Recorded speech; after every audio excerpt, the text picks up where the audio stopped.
Hello friends, निर्मित classes में आपका स्वागत है। आज हम पढ़ेंगे गति यानी कि मोशन के बारे में।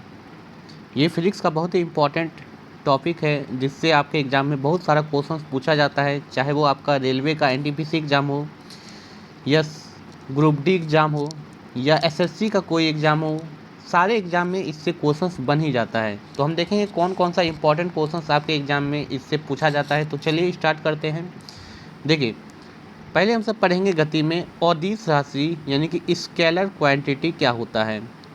तो स्केलर क्वांटिटी क्या होता है तो समझिए, वह राशि यानी कि वह क्वांटिटी जिसमें सिर्फ और सिर्फ क्या हो, परिणाम हो। जिसमें सिर्फ और सिर्फ परिणाम यानी कि मैग्नीट्यूड हो, लेकिन दिशा नहीं हो। ठीक है, दिशा नहीं हो और सिर्फ परिणाम हो तो उसे हम बोलेंगे अदिश राशि। जैसे बात करें इसका एग्जाम्पल का, तो जैसे है द्रव्यमान। द्रव्यमान मतलब क्या होता है, जैसे बोले 5 kg, तो 5 kg अगर आप बोल दें तो इसके साथ आपको कोई दिशा का ज्ञान नहीं देना होगा कि 5 kg नॉर्थ आपको बोलना होगा, वेस्ट बोलना होगा, ईस्ट बोलना होगा। ये सब आपको नहीं बोलना पड़ता है। ठीक है, जैसे आप चीनी लेने जाते हैं तो क्या बोलते हैं, 5 kg नॉर्थ में दीजिए। ऐसा नहीं होता है, सिर्फ आप बोलते हैं 5 kg मुझे चीनी दीजिए। तो मतलब आपने यहाँ दिशा के बारे में नहीं बताया, सिर्फ क्या बताया, इसका मैग्नीट्यूड बताया, परिणाम बताया। तो कहने का मतलब द्रव्यमान जो है वो क्या है, अदिश राशि है, दिशा इसमें नहीं है। ठीक है। अच्छा, उसी तरह जैसे चाल है। ठीक है, जैसे चाल है, देखिए चाल में क्या है कि जैसे हम बोल दें 5 मीटर पर सेकेंड किसी का चाल है, किसी ऑब्जेक्ट का, तो इसके साथ हमको दिशा का जानकारी नहीं देना होता है कि 5 मीटर पर सेकेंड नॉर्थ में है, ईस्ट में है, ये सब नहीं बताना होता है। जब ये सब नहीं बताना होता है, सिर्फ हमको मैग्नीट्यूड बताना होता है, तो ये चाल क्या हो जाएगा, ये हो जाएगा आपका अदिश राशि। ठीक है। उसी तरह आपका आयतन है, कार्य है, समय, समय के लिए आपको बताना होता है, डायरेक्शन का ज्ञान नहीं, आप बोल देते हैं कितना समय है, 5 सेकेंड है, 10 सेकेंड है, ये समय है। उसी तरह ऊर्जा। ठीक है, जितना आपको यहाँ पे दिया है उसको तो आपको याद कर लेना है कि द्रव्यमान, चाल, आयतन, कार्य, समय, ऊर्जा। ठीक है, ये सब जो है क्या है, अदिश राशि है। देखिए अब नोट में यहाँ पे बहुत ही इम्पॉर्टेंट चीज़ लिखा हुआ है और इससे आपके एग्जाम में क्वेश्चंस पूछ दिया जाता है। याद रखना है, जो विद्युत धारा होता है ना, इलेक्ट्रिक करंट, जो ताप होता है ना, टेम्परेचर, और एक याद रखना है दाब यानी कि प्रेशर, ये भी जो है ये आपका अदिश राशि ही है। ठीक है, ये सभी भी क्या है, अदिश राशि, तो इसको भी आपको याद कर लेना है। चलिए अब देखते हैं सदिश राशि क्या होता है। तो सदिश राशि क्या होता है, यानी कि वेक्टर क्वांटिटी, वह राशि जिसमें परिणाम तो हो, परिणाम मतलब मैग्नीट्यूड तो हो, लेकिन साथ में दिशा का भी डायरेक्ट जानकारी देना हो। मतलब दोनों अगर किसी में हो, परिणाम और दिशा, तो उस राशि को यानी कि क्वांटिटी को हम क्या बोलेंगे, सदिश राशि बोलेंगे। ठीक है, जैसे समझिए, जैसे है यहाँ पे एक एग्जाम्पल है बल यानी कि फोर्स। फोर्स अगर आप कहीं बोल रहे हैं कि हम 5 न्यूटन का फोर्स लगा रहे हैं किसी भी दीवार पे, तो आपको बताना होगा कि जो 5 न्यूटन का आप फोर्स लगा रहे हैं वो किस डायरेक्शन में लगा रहे हैं, ईस्ट में लगा रहे हैं, वेस्ट में लगा रहे हैं, ये आपको जानकारी देना पड़ता है फोर्स के रिगार्डिंग। ठीक है, आप फोर्स अगर लगा रहे हैं तो किस डायरेक्शन में लगा रहे हैं। तो देखिए फोर्स में हमको मैग्नीट्यूड तो हम जानकारी देंगे ही, और साथ में डायरेक्शन का भी जानकारी देना होता है। तो बल जो है यानी कि फोर्स, वो क्या हो जाएगा फिर, सदिश राशि। जहाँ दोनों का जानकारी देना हो वह सदिश राशि। जैसे अब देखिए वेग, वेग जो है वो जैसे हम बोल रहे 5 मीटर पर सेकेंड, तो वेग अगर ये है तो आपको डायरेक्शन का भी जानकारी देना होगा। 5 मीटर पर सेकेंड किसी वस्तु का अगर वेग है तो किस डायरेक्शन में है, नॉर्थ में है या ईस्ट में है या वेस्ट में है, ये सारा आपको जानकारी देना होगा। एक चीज़ यहाँ पे देखिए, ये वेग है और यहाँ पे था चाल। ठीक है, दोनों डिफरेंट है। ठीक है, चाल और वेग एक नहीं है। चाल जो है वो सिर्फ क्या है, उसमें आपको अगर बोल दें 5 मीटर किसी पर सेकेंड किसी का चाल है, तो वहाँ पे वो राइट है। लेकिन अगर आप बोले कि 5 मीटर पर सेकेंड किसी का वेग है, तब आपने राइट अभी नहीं बोला है। तब राइट कैसे होगा? आपने बोला 5 मीटर पर सेकेंड किसी का वेग है, लेकिन किस डायरेक्शन में है ये बताना होगा। नॉर्थ में है, तब आप यहाँ पे कंफर्म हो रहे हैं कि आप किसके बारे में जानकारी दे रहे हैं, आप वेग के बारे में जानकारी दे रहे हैं, क्योंकि आपने यहाँ डायरेक्शन का भी जिक्र किया है, ठीक है। लेकिन यहाँ पे अगर हम बोलते 5 मीटर पर सेकेंड किसी का चाल है, तो इसका मतलब आपने चाल बताया उसका, ये आपको ध्यान रखना है। चलिए अब देखते हैं कि इसमें और क्या है। जैसे विस्थापन है, ठीक है, विस्थापन ये भी क्या है, आपका सदिश राशि है। और यहाँ पे जैसे आपका दूरी, दूरी याद रख लीजिएगा, दूरी जो है वो आपका अदिश राशि है। देखिए दूरी और विस्थापन ये दोनों भी अलग अलग है। दूरी और विस्थापन जो है ये दोनों भी क्या है, अलग अलग चीज़ है। जैसे अभी बताया ना, चाल और वेग ये दोनों अलग अलग है। वेग में हमको दिशा का जानकारी देना होता है, चाल में नहीं देना होता है। उसी तरह दूरी में हमको दिशा का जानकारी नहीं देना होता है, जबकि विस्थापन में हमको देना होता है, ठीक है। तो आपको जो एग्जाम्पल याद रखना है वो इतना एग्जाम्पल बस याद रख लीजिए, एग्जाम में यहीं से क्वेश्चन पूछा जाता है। वेग, विस्थापन, बल, त्वरण, ठीक है। त्वरण मतलब एक्सेलरेशन, इसको देखेंगे आगे पूरा, अभी पढ़ेंगे क्या क्या होता है। ये चारों जो है ये सदिश राशि है, यानी कि वेक्टर क्वांटिटी है, क्योंकि इसमें दिशा भी होता है और परिणाम भी होता है। चलिए अब देखते हैं नेक्स्ट दूरी। दूरी यानी कि डिस्टेंस के बारे में पढ़ेंगे, ये क्या होता है, ठीक है। तो दूरी क्या होता है? दूरी होता है कि आपने अगर कोई पाथ को ट्रेवल किया, ठीक है, आपने यहाँ से यहाँ तक चला, तो ये कितना लंबा है, इसकी लंबाई कितना है, इसी को हम बोलते हैं दूरी, ठीक है। इसी को हम क्या बोलते हैं, दूरी। यानी कि ये 5 सेंटीमीटर है या 6 सेंटीमीटर है, इसको अगर आपने मेजर कर लिया तो वो आपका क्या है, दूरी है। जितना भी आपने पाथ चला वो आपका दूरी है, ठीक है। अब देखिए दूरी जो है वो हमेशा पॉजिटिव होता है। यानी कि आपने समझिए यहाँ पे आप खड़े हैं, ठीक है, यहाँ पे आप खड़े हैं और आप खड़े हैं तो आप कहीं जा नहीं रहे हैं, ठीक है। तो आपको हम बोलेंगे कि आपने दूरी कोई ट्रेवल किया, आपने कोई भी दूरी चला नहीं, क्योंकि दूरी चलने के लिए आपको क्या होगा, चलना होगा।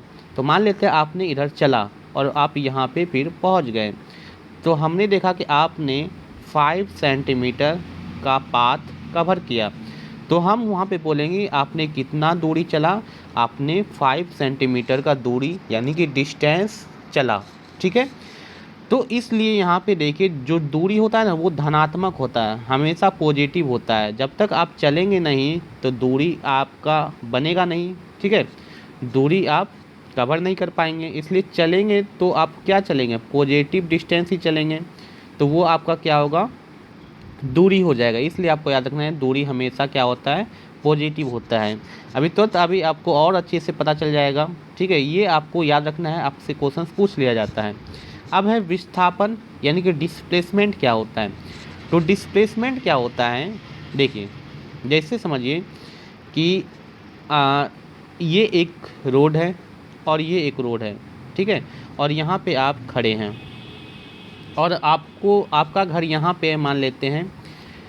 तो अगर हम आपसे पूछें कि आपको अपना घर जाना है लेकिन बहुत ही कम दूरी तय करके जाना है, तो क्या आप ऐसे जाएंगे इस डायरेक्शन में, फिर इस डायरेक्शन में, तो ये तो आपको बहुत लंबा दूरी पड़ेगा। इसके लिए आपको अगर छोटा दूरी तय करके जाना है तो क्या करेंगे, आप सीधा यहाँ से आप चल देंगे अपने घर की तरफ, एकदम सीधा।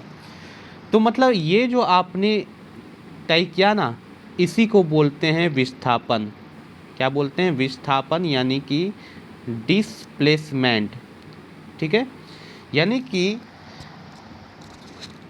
एक निश्चित दिशा में दो बिंदु के बीच लंबवत यानी कि न्यूनतम दूरी को विस्थापन कहते हैं। देखिए एक निश्चित दिशा में आप जा रहे हैं, ये आपका कौन सा दिशा होगा, जो भी दिशा है, नॉर्थ ईस्ट वेस्ट जो भी दिशा है, उस निश्चित दिशा में एक लंबवत एकदम सीधा दूरी जा रहे हैं, तो इसे हम क्या कहेंगे, इसे हम विस्थापन कहेंगे। और ये देखिए न्यूनतम दूरी है कि नहीं, क्योंकि आपने अगर ऐसे ट्रेवल करते और फिर ऐसे जाते, ठीक है, तो ये आपको लंबा दूरी पड़ता है, ये आपका बहुत ही कम दूरी है ये जो आप जा रहे हैं, तो इसको बोलेंगे हम डिस्प्लेसमेंट। ठीक है, तो डिस्प्लेसमेंट जैसे अगर अब ये समझिए कि आप ये दूरी तय कर रहे हैं, ठीक है, ये दूरी आपने तय किया और यहाँ पहुँचा। अगर हम बोले यहाँ से और यहाँ का डिस्प्लेसमेंट निकालिए, तो आप क्या बोलेंगे कि सीधा इस दोनों को मिला दीजिए, ये जितना भी डिस्टेंस होगा इसी को हम बोल देंगे क्या, डिस्प्लेसमेंट। ठीक है, अब समझिए कि आप इधर से इधर चल के ये जो दूरी आपने चला, ठीक है, ये जो दूरी आपने चला, ये जो आपने दूरी चला, मान लेते हैं ये आपने चला 50 मीटर का, ठीक है, ये इस तरह लंबा रास्ता घूम के आप यहाँ पहुँचे 50 मीटर। लेकिन अगर हम बोले कि ये आपने 50 मीटर से ज़्यादा चला, अगर आप इस डायरेक्शन में जाते या कम चला, तो आप बोलेंगे बिल्कुल ये 50 मीटर से तो कम ही होगा। ठीक है, ये कितना होगा, हो सकता है 25 मीटर हो। तो ये देखिए न्यूनतम दूरी है कि नहीं, ठीक है, ये न्यूनतम दूरी है, तो इसको हम दूरी नहीं, हम इसको बोलेंगे विस्थापन यानी कि डिस्प्लेसमेंट। तब दूरी किसको बोलेंगे, जो आपने ये लंबा रास्ता तय किया इसको हम दूरी बोल देंगे। तो कहने का मतलब यहाँ पे 50 मीटर आपका दूरी है, ठीक है, और ये जो 25 मीटर है ये आपका विस्थापन है यानी कि डिस्प्लेसमेंट है। ठीक है, तो इसको आपको याद रखना है।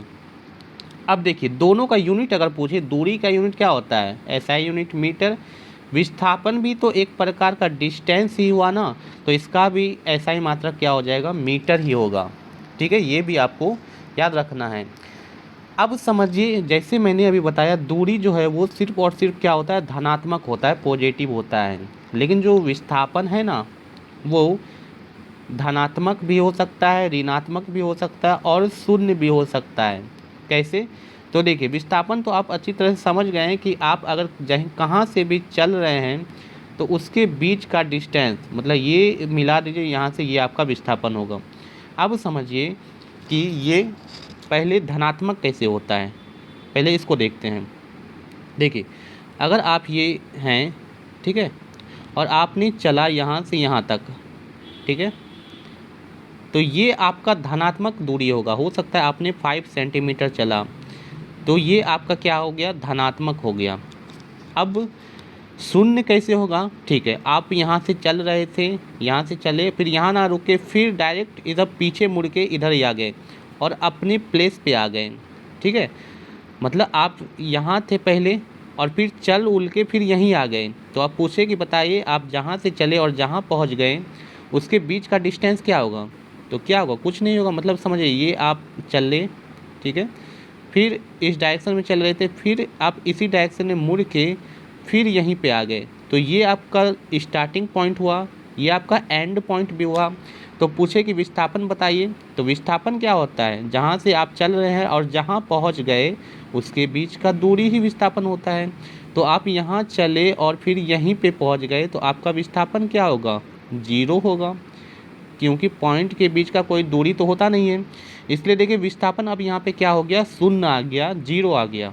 ठीक है, अब देखिए ऋणात्मक कैसे हो सकता है, तो ऋणात्मक को हम देखते हैं। देखिए क्या हुआ था कि अगर आप ये हैं, ठीक है, और आपने ऐसे चला, ठीक है, ये आपने चला कितना, 5 सेंटीमीटर यहाँ पे चला और यहाँ पे रुका आपने नहीं, यहाँ पे आप रुके नहीं, फिर क्या हुए, आप रिटर्न हो गए, यू टर्न लिया और फिर आगे बढ़े। ठीक है, जब यहाँ पे पहुँचते तो 0 होता, लेकिन यहाँ भी आप नहीं पहुँचे, थोड़ा और आगे आके यहाँ पे रुक गए। ठीक है, तो देखिए आप जब इस डायरेक्शन में चले थे तो ये आपका पॉजिटिव था, ठीक है, पॉजिटिव दूरी था। जब इस डायरेक्शन में चले थे तो ये आपका पॉजिटिव दूरी था, लेकिन जब इधर आ रहे थे तो ये आपका नेगेटिव दूरी था। ठीक है, तो देखिए ये आपका 5 सेंटीमीटर हुआ पॉजिटिव में, और फिर यहाँ पे अगर आप आते तो ये क्या हो जाता, 0 हो जाता। मैंने अभी तो बताया यहाँ पे 0 हो जाता है अगर उसी पॉइंट पे आ गए, लेकिन आप यहाँ से आगे बढ़ दिए, तो हो सकता है ये जितना भी डिस्टेंस हो इसके बीच में, मान लेते हैं 2 सेंटीमीटर हो, तो ये आपका निगेटिव दूरी होगा। क्यों होगा, क्योंकि इधर आपने स्टार्ट किया था चलना, आपने इधर स्टार्ट किया था और उसके बाद अगर इधर आ रहे हैं तो ये आपका नेगेटिव दूरी होगा। ठीक है, तो इधर आ रहे हैं, यहाँ पे आप नहीं रुके लेकिन थोड़ा और आगे चले गए, तो ये अगर 2 सेंटीमीटर है यहाँ से यहाँ, तो ये आपका नेगेटिव दूरी होगा। ठीक है, तो इसलिए विस्थापन जो है वो नेगेटिव भी होता है।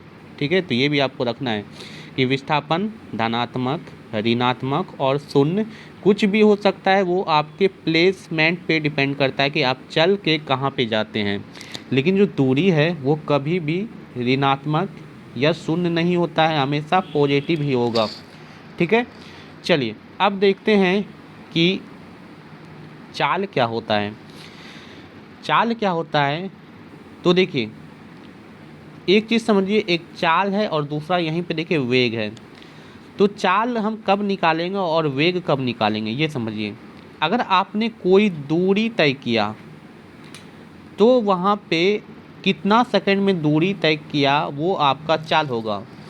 लेकिन अगर आपने डिस्प्लेसमेंट तय किया यानी कि विस्थापन तय किया, ठीक है, अभी हम सब विस्थापन ही पढ़ रहे थे, अगर आपने विस्थापन तय किया जितने 1 सेकंड में तो वो आपका वेग होगा।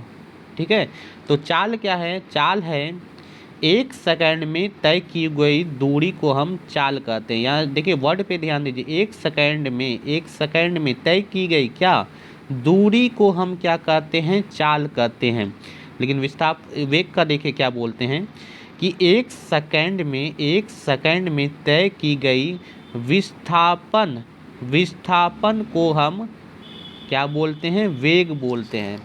तो जब भी आप देखें अगर चाल है और वेग है तो समझ जाइए चाल वहाँ पे दूरी तय किया गया होगा और अगर वेग है तो वहाँ पे विस्थापन तय किया होगा 1 सेकंड में। दोनों कितना, 1 सेकंड में देखा जाता है। ठीक है, 1 सेकंड में जितना आपने विस्थापन तय किया वो आपका वेग होगा, 1 सेकंड में आपने जितना दूरी तय किया वो आपका चाल होगा। तो ये आपको ध्यान रखना है। और अभी तुरंत देखिए यहाँ पे मैंने बताया था, समझ लीजिए कि जो दूरी होता है ना वो होता है आपका अदिश राशि। क्या होता है, अदिश राशि। मतलब दूरी निकालने के लिए आपको दिशा का ज्ञान देना जरूरी नहीं है। लेकिन जो विस्थापन होता है ना वो होता है सदिश राशि। ठीक है, क्या होता है, सदिश राशि। ठीक है, तो देखिए अगर विस्थापन सदिश राशि है तो वेग क्या होगा, आप भी बता सकते हैं और कमेंट बॉक्स में इसका जरूर आंसर दीजिए। अगर विस्थापन सदिश राशि है और ये वेग के फॉर्मूला में आता है तो वेग फिर क्या होगा, सदिश होगा या अदिश होगा, इसका आंसर दीजिए। ठीक है, और दूसरा बात, चाल में आ रहा है दूरी। ठीक है, और दूरी है आपका अदिश राशि। दूरी क्या है, अदिश राशि। तो बताइए चाल फिर क्या होगा, चाल अदिश होगा या सदिश होगा, इसका भी आंसर आपको कमेंट बॉक्स में देना है। ठीक है, तो ये था आपका आज का क्वेश्चन। उसके बाद हम सब नेक्स्ट पढ़ेंगे त्वरण। त्वरण क्या होता है और प्रोजेक्टाइल मोशन क्या होता है। ठीक है, देखिए सारा इंपॉर्टेंट क्वेश्चंस इसमें दिया हुआ है। फिर सर्कुलर मोशन क्या होता है इसको देखेंगे, एंगुलर वेलोसिटी क्या होता है, ये कैसे निकलता है, सारे को हम डिटेल में यहाँ पे पढ़ेंगे। और उसके बाद आ जाएंगे हम न्यूटन्स लॉ ऑफ मोशन में। तो आज के लिए इतना ही। आपको वीडियो कैसा लगा कमेंट बॉक्स में आप ज़रूर बताएं। Thank you.